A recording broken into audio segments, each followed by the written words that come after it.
Hey guys, so today we're just going to be multiplying integers and I'll give you some theorems and basic information regarding on how to do so.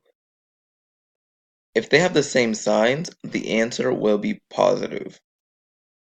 So what you'll do is you'll multiply the numbers and the answer will be positive. As an example, -5 times -5 is equal to positive 25. And the only math you're doing here is 5 times 5. Now if the equation has different signs, the answer will be negative.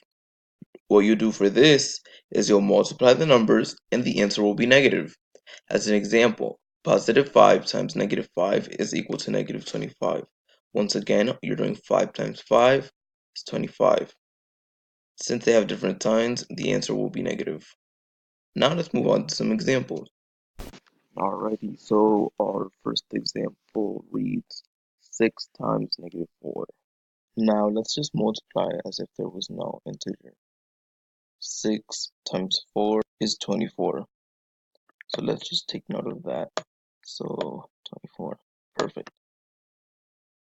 And this is a positive 6, and this is a negative 4, apologies.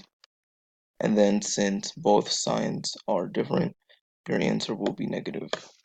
So let me break that down. We multiplied regular, 6 times 4 is 24. Both sides are different, so the answer is negative. Let's move on to our next example, which you should know how to do by heart. 4 times 2 is 8, and both signs are the same, so that's your answer. Lastly, -8 times -2. 8 times 2 is 16. Both sides are the same, so your answer is positive. Great. Now I'll be posting a video check on the Google Classroom.